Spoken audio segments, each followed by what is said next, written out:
ሳህሉ ለእግዚአብሔር መላ ምድረ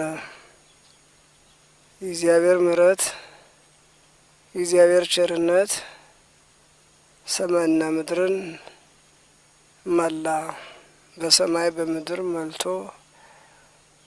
ጎልቶ ተርፎ ተትረፍርፎ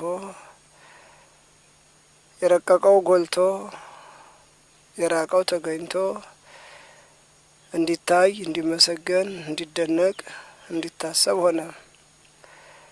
ሳህሉ ለእግዚአብሔር መላ ምድረ ወበቃለ እግዚአብሔር ጸና ሰማያት።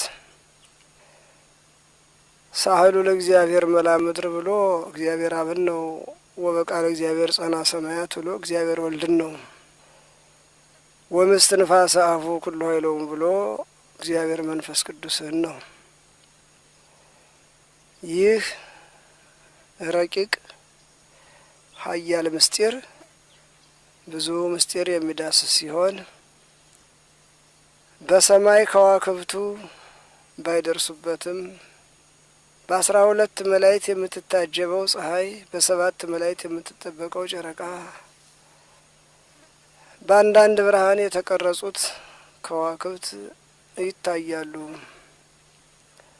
እንዲሁም ከውቅያኖስ በሚያወጣው ደመና ለሰው ልጅ የሚያገለግሉትን መጠቀሚያ የሚሆኑትን ቀለያት ብሎ ወንዞችን አብህርት ብሎ ረግተው ያሉትን አስቀምጧል።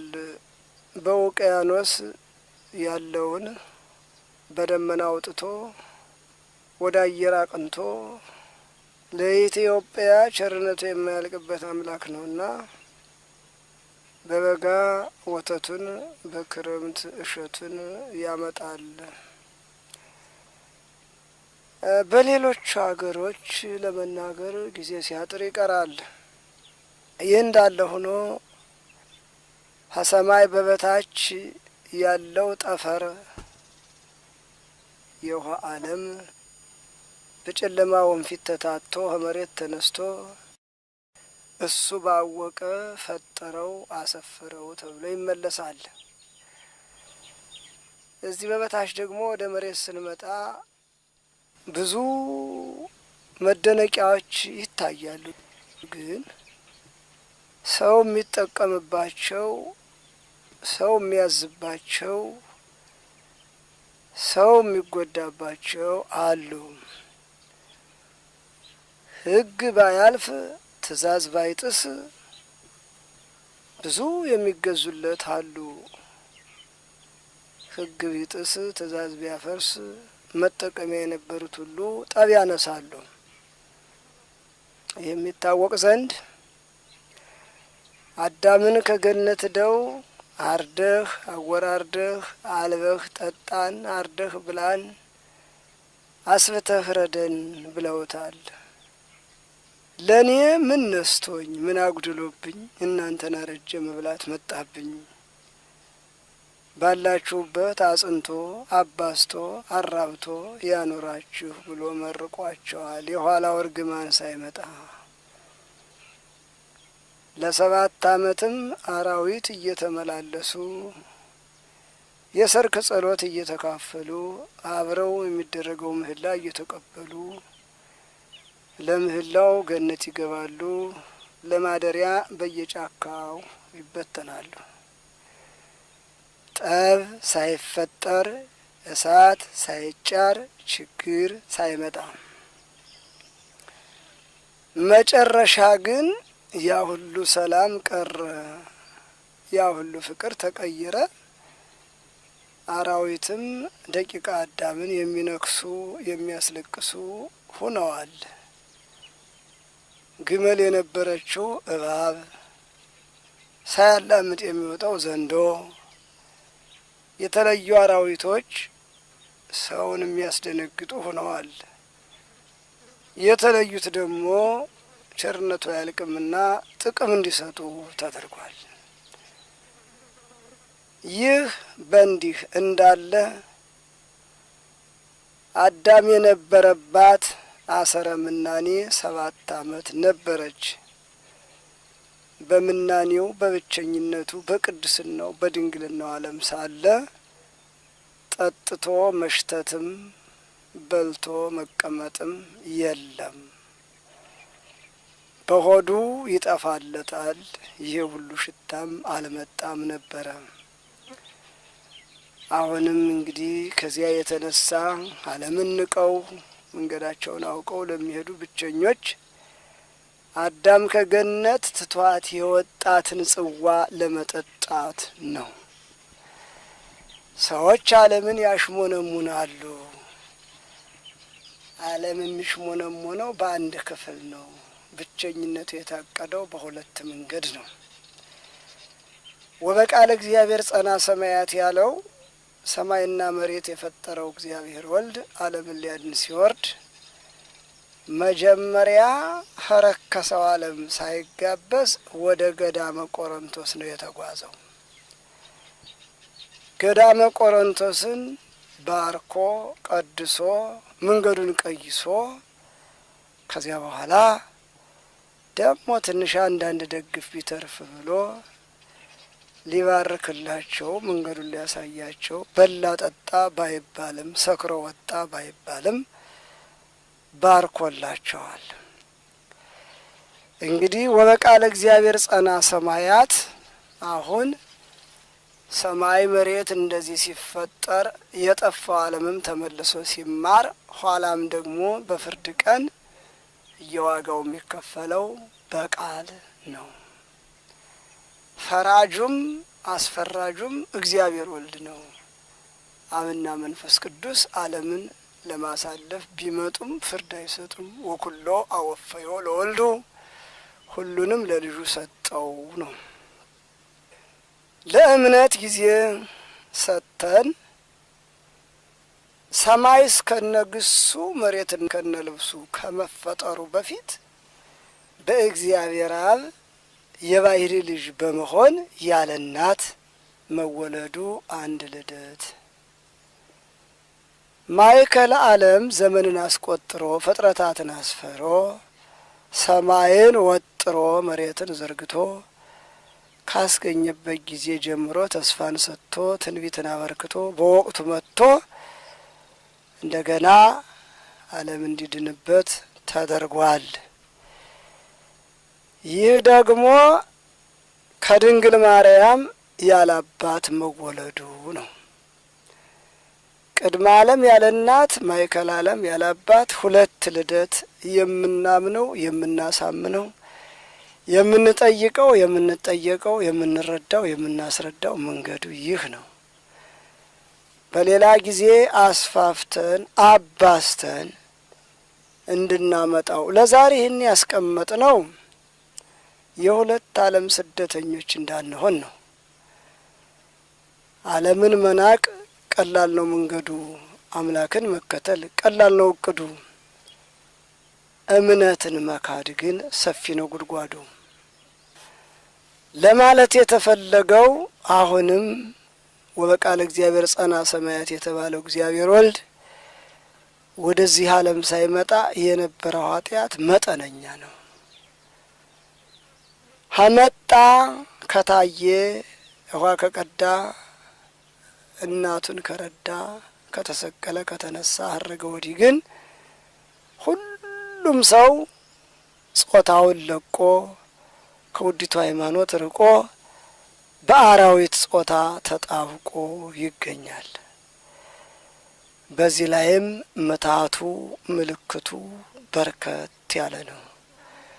መነኮሳትን ለማሳት መነኩሴ መስሎ መግባት፣ ቀሳውስትን ለማሳሳት ጠምጥሞ መንጣት፣ አልባሌ መስሎ መግባት፣ ቀስ ብሎ አፍን መክፈት፣ እንዳይጠረጠሩ ሆኖ መሰንበት፣ ነቀዝ የጎተራን እህል ሲበላ ድምፅ እንደሌለው ሁሉ ሙልጭ አድርገው ከበሉ በኋላ እዘውን ልቅ ማለት ግዴታ ስለሆነ ከዚህ ውጭ ያለው ሃይማኖት ድርጅት ነው። በዚህም አልፎ ተርፎ እንግዲህ ወደ ቅድስናው ዓለም ሶስት አድሎታል። በድንግልና መመነን 7 ዓመት አዳም ከገነት የነበረባት አቤልም ክፉና በጎ ሳያውቅ የተሰየፈባት ናት። በ6 ሰዓት መመነን እንደ ሄኖክ የሞላውን የተረፈውን ሀብት ትቶ ከንቱነትን ተረድቶ ወጥቶ መቅረት ነው። አሁንም እንደገና ዓለም ከተፈጠረ ወዲህ በድንግልና መሄድ በኤልያስ መንገድ ዓለምን ትቶ ያሰቡትን ለድሀ አብልቶ ሁሉንም ውልቅ ብሎ ትቶ መሄድ እንደ ኤልሳዕ ሁለት በድንግልና ሁለት በመዓስ አንስተናል። የበታቹም የበላዩም የማዕከላዩም ድንግል ማርያም ትገባበታለች እና አሁን ምናኔ ማለት ምን ትጥቅ ምን መንገድ ምን እቅድ ያስፈልገዋል ነው። የተፉትን አለመላስ፣ በሌላ መንገድ አለመንቀሳቀስ፣ ስለትን አለማፍረስ፣ ቀደም ብለው የተመረጡት ሰዎች ከደረሱበት ለመድረስ ተመስገን ብሎ መገስገስ ነው። ከዚያ ቀጥሎ ደግሞ አንደኛው ሀብት ትዕግስት ነው። ትዕግስት አለ፣ ሁሉም አለ። እንኳን ለራስ ለሰው ይተረፋል። ከትዕግስት ቀጥሎ ደግሞ እሺ በጎ ነው። ከእሺ በጎ ቀጥሎ አቂበ ንጽሕና ይላል። አንደበትን ከሐሜት፣ ጉልበትን ከስንፈት፣ ልብን ከትዕቢት፣ እግርን ከዙረት መጠንቀቅ አቂበ ንጽሕና። እስከዚህ ተጊሃ ጸሎት በጅምር ያስፈጽመኝ፣ አባቶቼ ወንድሞቼ እናቶቼ ከደረሱበት አድርሰኝ፣ ደካማ ነኝና ኃይል ስጠኝ፣ ውዱቅ ነኝና አንሳኝ፣ የተፋሁትን እንዳያስልሰኝ ወደ ጠላሁት እንዳያስመልሰኝ፣ የሰይጣንን ክንፉን ስበርልኝ። ተጊሃ ጸሎት ይህ ነው። አንድም መስቀል ከባረከው ወንጌል ከሰበከው አንተን ከሚያመልክ ሰው ጨምረኝ፣ ትልቁ ዘመድ ይሄ ነው።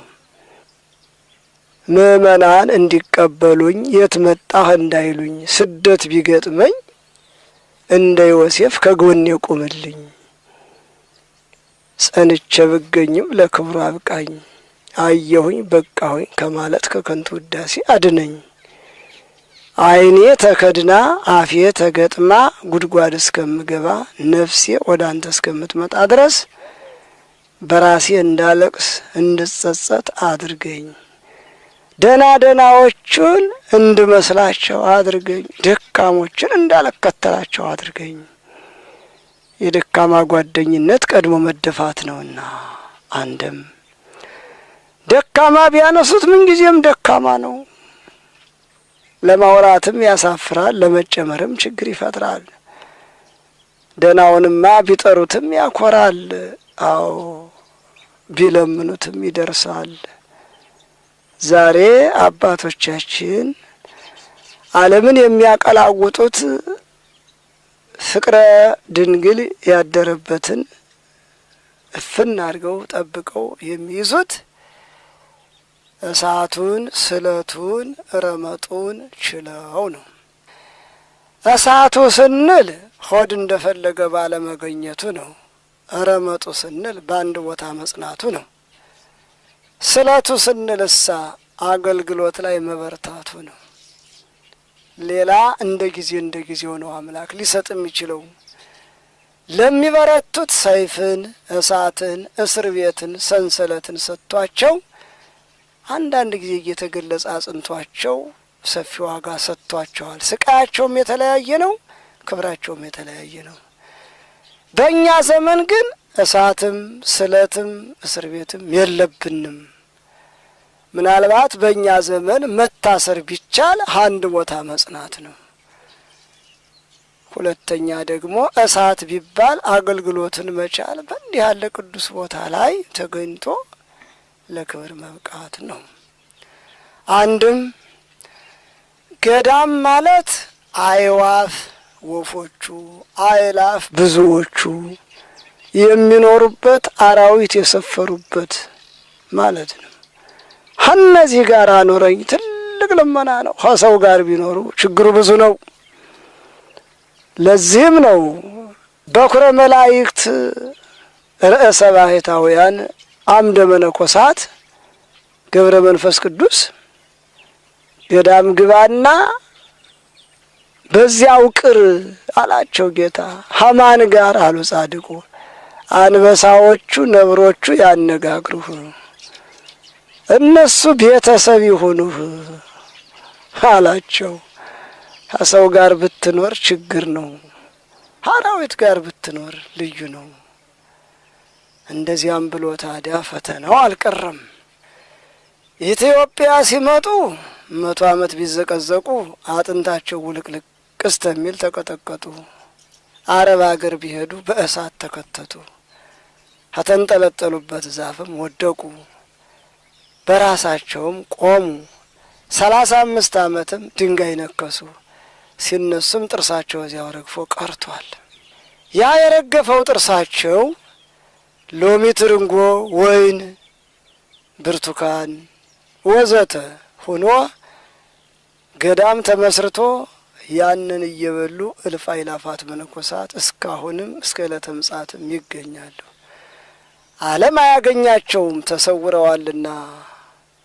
በዓመቱ አባታችን ያችን 35 ዓመት ያለቀሱባትን ሊያው ሲሄዱ መነኮሳት እንደ ሰማይ ከዋክብት ፈልተው አግኝተዋቸዋል። ወዳጄ ገብረ መንፈስ ቅዱስ ወዙ የተንጠፈጠፈበት ጥርሱ የረገፈበት ለእናንተ ተተኩበት ብሎ መንፈስ ቅዱስ ወስዶ ከቷቸው ነው። እንዲያውም ስንመጣ ደግሞ አባታችን ባለ 12 ክንፉና ብዙ አባቶች በርከት ያለ ስም ይዘዋል። መምህርም አባም ወዘተም ብለው ተጠርተዋል። ከመላእክት ያለ ቅዱስ ገብርኤል ከቅዱሳን ያለ ገብረ መንፈስ ቅዱስ መብረቅ የታዘዘለት የለም ብለው ዓይናችን ግንባር ያድርገው ብለው እንደ መማል ያለ መስክረዋል። በስነ መላእክት ወይም በተፈጥሮ መላእክት ስናይ መብረቅ የለበሱት በመብረቅ የሚዋጉት ከሰማይ ታዘው እንጦርጦስ ደርሰው የሚመለሱት ደመና ተሸክመው የሚኖሩት አላዩአቸውም። በአባታችን በገብረ መንፈስ ቅዱስ ብቻ ያልተገደበው ለአባታችን ለሐዋርያ ክርስቶስ መብረቅ ተሰጥቷቸዋል። መብረቅ ሲሰጣቸው እንግዲህ ቅዱሳን ምኞታቸው በስጋ ዓለም ቀበጥ ያለ ነው፣ በነፍስ ዓለም ግን ለወጥ ያለ ነው። አዎ በስጋው ዓለም እማዬ አባዬን አስተዋውቂኝ፣ አባዬ እናቴን አሳውቀኝ የሚሉ አሉ። እናት ቀደም ብላ ከሞተች ነው እናት የማን ናት የሚለው ልጅ። አባት ቀደም ብሎ ከተለየ ነው አባት የማን ነው የሚለው ያ ልጅ። ሴት ከሆነች ብዙ አታስቸግርም፣ ግን ሴትም ብትሆን በሴት ስም መጠራት አይቻልም። ምንጊዜም አባት ራስ ነውና ወንድ መሆን አለበት። እንደዚህ በስጋው ዓለም ይህን ይመስላል። በመንፈስ ዓለም ደግሞ መድህን ዓለምን የወደደ እናትህን አሳየኝ፣ እሷን የወደደ ልጅሽን አሳየኝ። ይሄ የቅዱሳን መንፈሳዊ ቅብጠት ነው። አባታችንም ድንግል ማርያምን ልጅሽን አሳየኝ እስከ ማለት ድረስ እንዲያው እንደ መቁጠሪያቸውም እንደ ምስጋናቸውም እንደ ነፍሳቸውም ድንግል ማርያም በ24 ሰዓት ሙሉ ዓይናቸውም አካላቸውም እሷ ነበረች።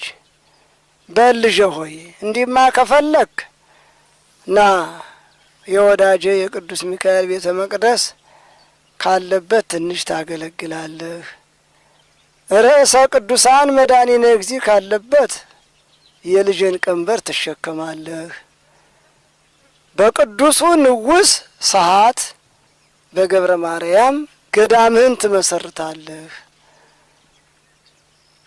ለብዙ ዘመናት ገዳምህ ብዙ ልጆች ታፈራበታለህ፣ ብዙ ስራ ሰርተህ ታልፍበታለህ። ከጊዜ በኋላ ደግሞ ጊዜ የማይቀይሰው 8ኛው የማያደርሰው የለምና ልጆችህ ይመነምናሉ፣ ቦታህ ብቻዋን ትቆያለች። ከጊዜ በኋላ ደግሞ ትንሣኤዋን አግኝታ ለብዙ ንጹሐን ማረፊያ ትሆናለች የሚለው ቃል ኪዳን ሰፋ ያለ ነው። እንግዲህ በዚህ ቃል ኪዳን በጸጋ ስትወለዱ፣ በስጋ ስትሰደዱ፣ በመንፈስ ስትዋረዱ ማንን ለማግኘት ነው መንገዱ እቅዱ ቢባል መንግስተ ሰማይን ያለ ከሰሳ ያለ ወቀሳ የዲያብሎስን ፍት ማየትም ጨለማ ነው። ትንፋሹም ክርፋት ነው። አፉም ሰፊ ነው። ጥርሱም ረዥም ነው። ሰራዊቱም መዚያ የበለጠ ከትኋን የገማ ነው። ያንን ላለማየት ነው። ለምን ቢባል ዓለም ከሱ ጥርስ አታወጣምና ከፈጣሪ ጋር አታገናኝምና። ሴቷ ከበረታች በመድኃኒት ባሏን ገደለችው ነው። እሱ ከበረታ አባረራት ወይ አረዳት ወይ ቀማት ነው። ዓለም ምን ጊዜም እንደተካሰሱ እንደተላቀሱ እንደተራረዱ ማለፍ እንጂ በዓለም ላይ መብቃትም መንቃትም ብዙ አይኖርም። ቢያረጁም አመል አያረጅም። በ100 ዓመታቸው የ15 ዓመት ልጃገረድ የሚፈልጉ ሽማግሎች ብዙ ናቸው። እዚህም ላይ ሊቁ እንደተናገረው መምህር ሆኖ የማያስተምር ዳኛ ሆኖ ትክክል የማይፈርድ ሀብታም ሆኖ ጦማዳሪ የማይረዳ ጦማዳሪ ሆኖ ታች ባዶውን ከላይ ተኮናንቦ የሚኮራ ሽማግሌ ሆኖ ወደ ልጃገረዶች ዝሙት የሚመራ እነዚህ ሲፈጠሩ ያስቸግራል አገሩ ብሎ ተናግሯል። ዓለም ምን ጊዜም ይኸው ናት። ወይ ባሏ ሞቶ የእሷ ልብ ቆርጦ ወጥቶ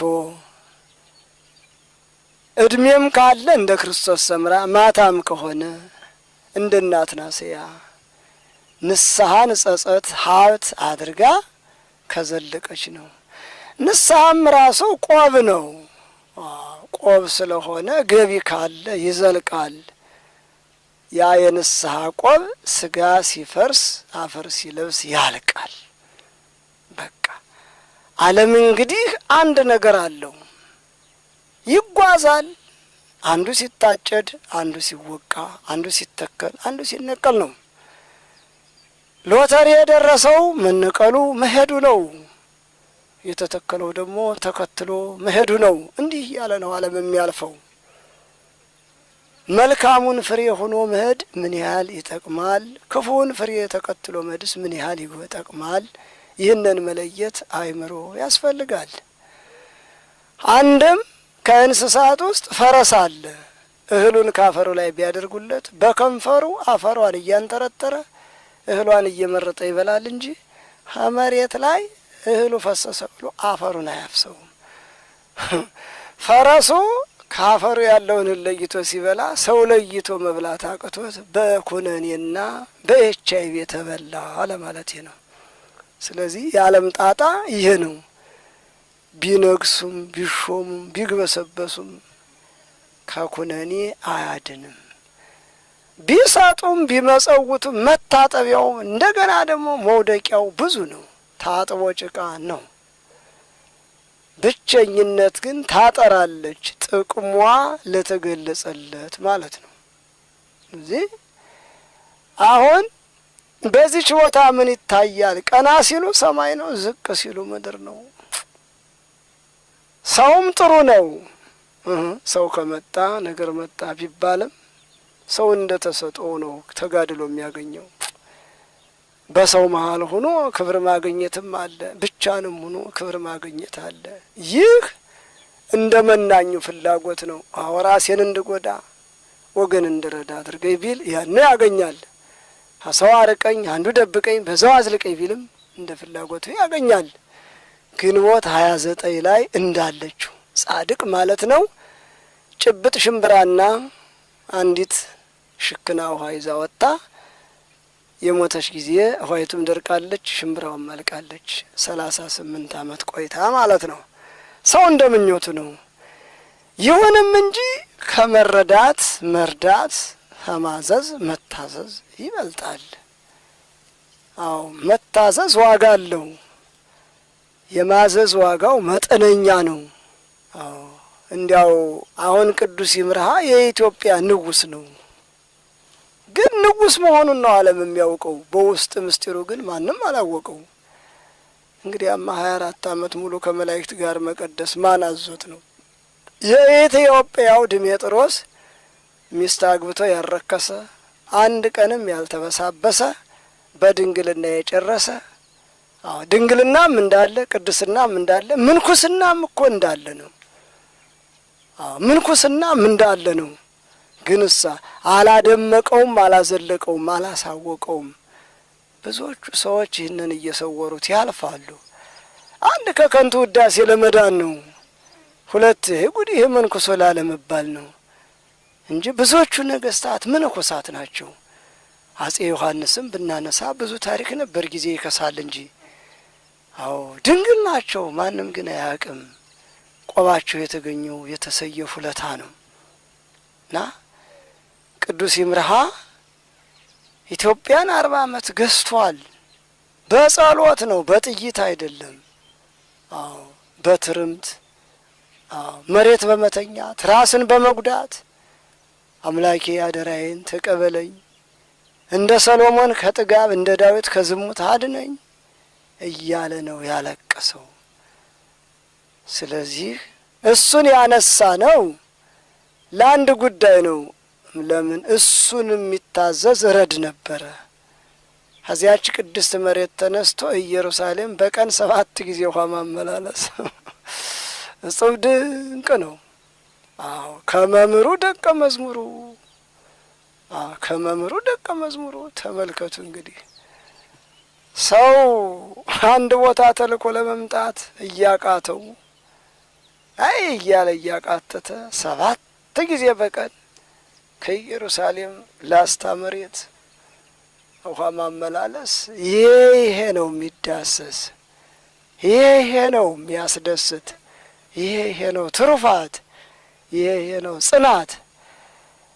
እሺ የተወደዳችሁ አባቶች፣ ድንግል የምትወዳችሁ ዓለም የጠላችሁ ለዲያብሎስ ያጸየፋችሁ በጻድቁ በአቡነ ሐዋርያ ክርስቶስ ክንፍ የተሸፈናችሁ የታቀፋችሁ በማይጨበጥ መብረቃቸው የከለሏችሁ፣ እስቲ አንድ ነገር ልንገራችሁ።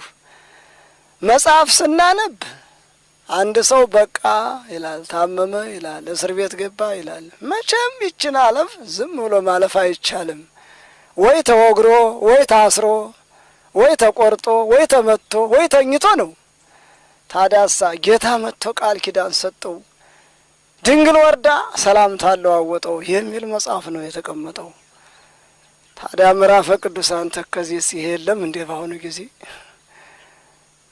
አንቺ ትንሽ ነሽ፣ አንተ ትንሽ ነህ አይልም። ያ ቅዱስ ቦታ ከመጠራቱ በፊት ቀኑን አውቆ ቃል ኪዳኑን ተቀብሎ ደስታውን ተካፍሎ ላሉት አርድእቶች አባቶች እንዲህ ተባልኩ ብሎ መሄድ። ታዲያ እንዲህ ያለ እድል ይገኛል በ8ኛው ሺህ? ይህች ናት። እንዲያው አሁን እንግዲህ ቅዱሳንን መናቄ ገዳማትን መጠቅጠቂ አይደለም። በዘመናችን ግን ይሄ እንጃ፣ ወደፊትም ሊሆን ይችላል።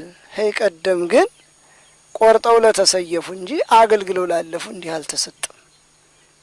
ግን አገልግሎት አፈንግጠው ከገዳም ሩጠው ዓለምም ሳይገቡ ጫካ ገባነ ሱባኤ ገባነ የሚለው ይህን አይሰጡም። አጅሬ በምታት አመጣጡ ብዙ ነው። የበቃህ ነህና ናልውሰድ ብሎ ገደል መክተት ነው። አዎ እንዲያውም 2 ወንድማማቾች 20 ዓመት በገዳም ይኖራሉ። ራሳቸውን እየረዱ ራሳቸውን እየጎዱ እንዳሁኑ ምናኔው አልበዛም። ዋና አባ እንጦንስ ዘመንም ቀደም ይላል። መጨረሻ ሳይቸግራቸው አብቃን አንቃን ማለት ሲችሉ የሙሴ ጸሊምን ፊቱን ትሩፋቱን መልኩን አሳየን እያሉ ጌታን አታከቱት።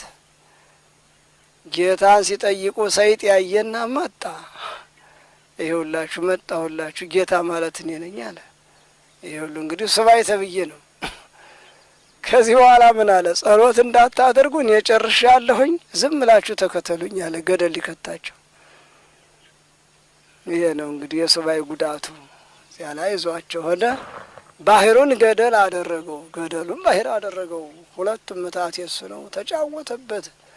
መስከረም 4 ላይ ሙሴ ዘገዳ መሲሐትን 45 ዓመት የበቃውን የነቃውን ሰይጣን ልጅን ታገባለህ እኔንም ትቀብራለህ ብሎ እንደ ተጫወተበት። ድንግል ግን አልጣለችውም፣ አምላክም አልዘነጋውም። ለጧቱ ክብር አብቅቶታል። እሱ ግን ተሳስቷል። በምኞት በገቢር አልወደቀም፣ በምኞት ግን ምንም አልቀረም። ባልተሰጣቸው ሄደው ነው ችግሩ። ሙሴ ጸሊም ነኝ ብሎ ይዟቸው ሄደ።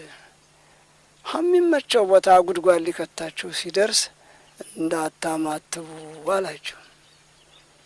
እንዳታማትቡ ሲላቸው ገደል ነው፣ አንድም ባህር ነው። ሁለቱንም አሳያቸው። አንደኛው ይህን ያህል ገደል ለወጣ ይህን ያህል ባህር ልገባ እንዴት አላማትብም ብሎ ሲያማትብ ይህች ጸሎት መትረየስ ናትና ጓደኛውን ይዞት ገባ ሰይጣን። ሳያማትብ የቀረው ገባ፣ ቀለጠ። ያማተበው ግን በዚች ጊዜ ጀምሮ እስከ ዕለተ ሞቱ አአትብ እያለ ልዩ ጸሎት መሆኗን አውቆ በዚች ሙቷል። በቃ ይህች ራሷ ጸሎት ናት። 30 መጽሐፍ አልዘለቀም። አአትብ እያለ በዚያች ሙቷል። ስለዚህ በምታት እንዳይመጣብን በዓለም ላይ 150 ዳዊት ከመድገም በገዳም ላይ ተመስገን ብሎ መጋደም በቂ ነው። ምዕራፈ ቅዱሳን ያለው ጥበቃ በዚህም አለ። በእንስሳቱም በሕይወቱም በቦታውም በመሬቱም አባታችን አሉ። እንግዲህ የተፈጠርንባትንም ቀን የወጣንባትንም ቀን ከማድነቅ በጀመርናት ከመዝለቅ ትናንትና ሎተሪ ደርሷቸው ወደማይቀረው መንግስተ ሰማይ ከሄዱት ወገኖቻችን ከመደብለቅ በስተቀር ሌላ ወደ ኋላ ወደፊት የሚያሰኘን ነገር የለም። ስለዚህ ለዚች ደካማ ስጋ መብት አትስጧት። ሌሊት ይጭነቃችሁ፣ ቀን ቀንሳ ይልቀቃችሁ። ይሄ ነው የምናኔ ስራ። ልንገራችሁ። መናኝ ሌሊት ከተጨነቀ የትም አይሄድም። አሁን አምላኬ የጠራኝ፣ አሁን አምላኬ ወሰደኝ ሲል ይጠነቀቃል። ሌሊት ካልተጨነቀ ግን አንድ ቀን ይነጠቃል። ይሄ ነው እንግዲህ የሐዋርያቱም የመነኮሳቱም የደናግሉም ስራ ይሄ ነው። እመምን ብናነሳ ደግመን አንስተነዋል። አንድ መነኩሴ እየዞርክ ታጠምቃለህ፣ ካልቻልክም ከገዳምህ የሚመጣውን ዓለም ታጠምቃለህ፣ ልጅ ሰጥቶሃል አለች። ድንግል ተይ እመቤቴ፣ የሰው አካል ያሳስታል። የአንዱ የከሳ የደረቀ ነው፣ የአንዱ የወፈረ ነው። ዓይኔ ቢሳሳ ሰውነቴ ቢከሳ ክብሬ ቢነሳስ የለም፣ ያንን ጾር አጠፋልሃለሁ አለች። እናት ዓለምን ጠይቆ መልስ ያጣ የለም። በዚህ ጊዜ ያ መነኩሴ ሲያጠምቅ አንዱ ጋኔል በጣም ተወዳደረው። ይቺ ሴትዮ ተመችታኛለች፣ በፈጠረህ ተወኝ። እሱ ፈጥኖ ሳያጠፋን እንዴት ነው አንተ የምታጠፋን? እስከ ፍርድና እስከ ምጽአት ድረስ እኮ ስልጣን ሰጥቶናል አለ ጋኔሉ። ታገላቸው መነኩሴውን። ትለቃለህ አሉት። አይ እሷን ካስለቀቀኝ አንተ ጋር ነው መጥቼ ማድረው አረግ። እሷን ትዳንልኝ እንጂ የኔን ሰውነት ግባበት አለው። ገባ። ያችን ለቀቀ፣ ዳነች፣ ሄደች። 7 ዓመት አብረው ተቀመጠ አባ ጋር። ሌሊት እንቅልፍ የለም፣ ሲያስለቅሳቸው ያድራል። ቀን ስራ ይሰራሉ። 7 ዓመት ግን አንድ ቀን ስለሱ ተጨንቀው አያውቁም። አባ ሰውነታቸው ወጥቶ ተለይቶ ቆመ። ለምንድን ነው 7 ዓመት ሳሰቃይህ እንዲያው አንድ ቀን ስለ እኔ የማታመለክት? እንዲት ከኔ ተለይተህ ብትሞትስ? ትኖርም አትኖርም ዛሬ ማየት አይሉም እንዴ አባ? ትኖርም አትኖርም ዛሬ ማየት አይገርምህም እንዴ? መቃብር የሚካፈለውን ስጋ እንደፈለግህ አድርገህ ብለው። በነፍስ የመብት ቢኖርህ ነበርም አመለክተው። ለስጋዬማ ከጣፈጠህ አንክተው። አምላክ ወደዚህ ዓለም ወርዶ የቻለውን ፍዳ ይችልሃልና ከአንተ ጋርስ አላድርም አሉልም። በቃኝ። እስካሁንም ደም ለምጄ ሳልጠጣ ግድያ ለምጄ አጥፍቼ ሳልመጣ አንድ ቀን ትገብርልኛለህ ብዬ 7 ዓመት ሙሉ በሰውነት አድሬ ነበረ። አንተ ደረቅ ብሎ ጥሏቸው ሄደ ይላል እና ሌሊት መጨነቅ ዓላማ ላለመልቀቅ ነው። ቀን ቀን ደግሞ መወገዱ ስራ ለመውደድ ነው። ስለዚህ የስጋ ደዌ፣ የመንፈስ ደዌ፣ የነፍስ ደዌ የሚባሉ አሉ። ጊዜ ሳይበቃ እንተዋቸዋለን። በሌላ ቀን አንጥረን